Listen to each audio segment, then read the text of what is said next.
dagaalkii Uxud la oran jiray sidaynu wada ogsoonahay dagaalkaasi muslimiintu markay galeen dib badan baa soo gaadhay waa galeen muslimiintu dagaalka kan iyagoo kooxa dhowr boqol oo iyaga kamida munaafiqii baa kala hadhay Cabdulaahi ibn Ubay ibn Salul la oran jiray kun qof meelahaas iyagoo ninkaas safkii khalkhaliyay 300 dad ku dhadhow buu la laabtay 700 soo hadhay baa dagaalka galay nabigu calayhi salaatu wasalaam koox buu meel saaray buura kontaneeyanina wuxuu yidhi halkaa fuushanaada ha soo degina wax kasta haddaa aragtaan shimbirahoo madaxayaga haadoo nagu dhacaysa haddaa aragtaan hanoo imanina idinku halkaa ilaaliya dagaalkii markuu dhacay markiiba gaaladii waa lala kacay waa dhawr jeediyeen dabeetana nimankii buurta saaraaba waxay yidhaahdeen waryaadhe tee nabigu meesha fuushanaada wuxuunbuu uga jeeduun de inaan cidi xagga dambe iyo meelahan laga imanine gaala waa aragtaanoo jabe haniimada yaan laynooga dheerayn xoolaa wax ka doonana bay yidhaahdeen cidi waxba noole ninkii amiirka u ahaabaa wuxuu yidhi aniga nebigu wuxuu igu yidhi halkaa fadhiyo ka soo kici maayo qolo kale waxay yidhi warnaga tawarada meesha maxaynu ka qaban waa ilaalinayne mar haddii gaaladiiba jabtay haniimadan wax ka boobayna waa laga soo cararay ninkii amiirka ahaa Khalid bin Walid oo gaal ah oo koox fardoolaya wata oo meel uu ka gala dagaalka balaa ayaa arkay fakadii in qoladii ka soo daadegtay dabeetana soo daba maray ninkii buu dilay amiirkii intii meesha ku harsanaa dabeetana xagga dama muslimiinta laga soo galay dagaalkoo gelinkii hore u muuqday inay muslimiintu guuleysteen oo nimankii gaalad la jabiyay oo xoolahoodii la guranayo ayma mar qura labada dhan la isaga dhawaaqay dabeetana muslimiintii waxa la geliyay meel yar oo xidhiidhiya waa la laayay dagaal xoogan baa dhacay waxay u muuqdeen muslimiintii marka kan in la jabiyay dadkii waxa ku dhacay dagaalkii oo dhexda maraya ayaa ibliis ka dhex qayliyo wuxuu yidhi inna muhammadan qad maat qad qutil nabi muhammadna la dil saxaabadii markay maqleen nabigiina la dil bay yidhahdeen maxaa hadhay dahda ummadda nabigeedii ba dhintay ma war baa u hadhay raggii badh way jabeen oo orodka ka carareen meeshii Madiina galeen badh way iska fadhiisteen faareede maxaa dagaalamay hadii nabigiiba la dilay meel bay iska fadhiisteen badh way iska sii mintidayeen Saad ibn Rabi' ahad saxaaba soo maray ima saxaabadii waa weeraa kamid oo meel fadhiya wuxuu war maxaa dhacay waxay dhahayn nabigii la dil oo nabigu haduu dhintay buu wuxuu ku dhintay ma idina ku dhimataan maxaa meesha la fadhidaan wuxuu ku dhintay nabigu ma idina ku dhimataan maxaa meesha la fadhidaan kaaladii nabigii iyo 7 saxaabiyo la joogay markii dambe oo meel dhinac u gortay bay soo gaadheen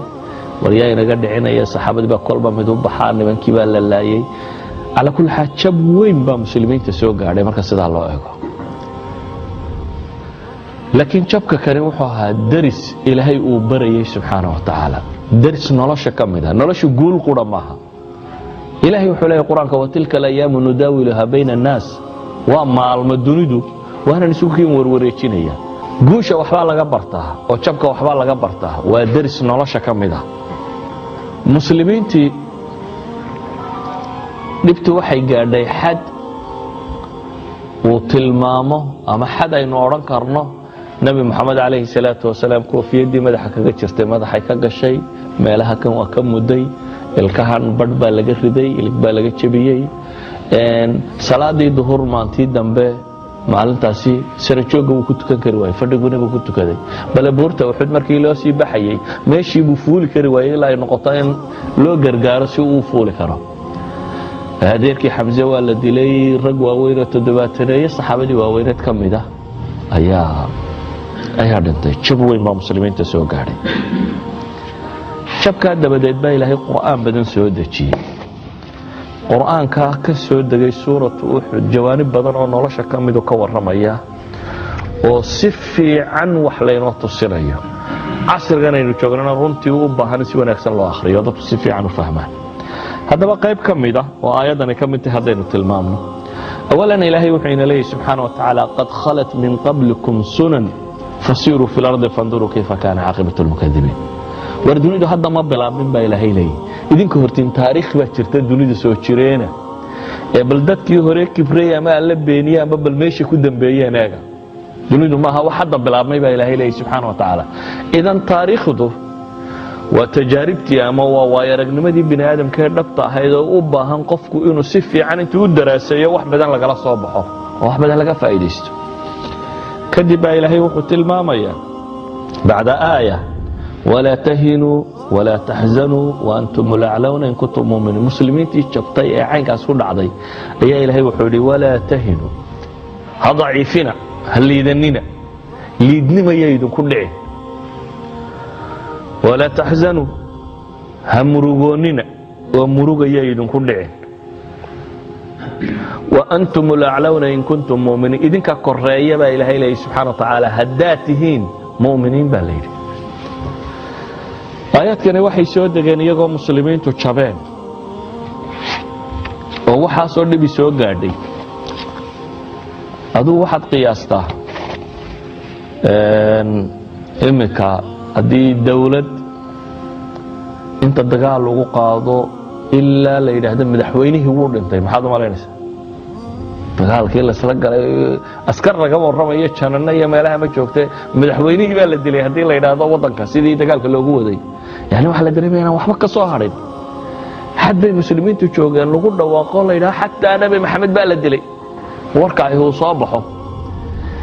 ilaahay subxaana wa tacaala waa ka u tilmaamaya marka balaayinku in daraaso laga qaato wamaa muxammadun ilaa rasuulun qad khalat min qablihi اrusul afain maata aw qutila انqalabtum cala acqaabikum waman yanqalib cala caqibayhi falan yadura allaha shayئa wasayajzi allahu الshaakiriin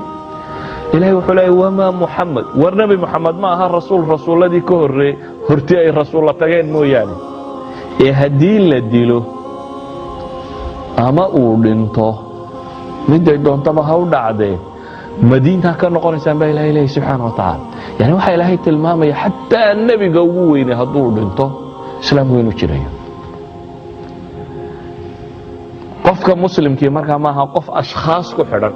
aw hebel haddii la dila inay dunidu kula madoobaato ama madaxweyne hebel haddii la dila inay dunidu kula madoobaato ama ma aha qofka muslimka waxaa la barayaa mabaadi inuu ku xidhan yahay rabbina uu ku xidhan yahay subxaana wa tacaala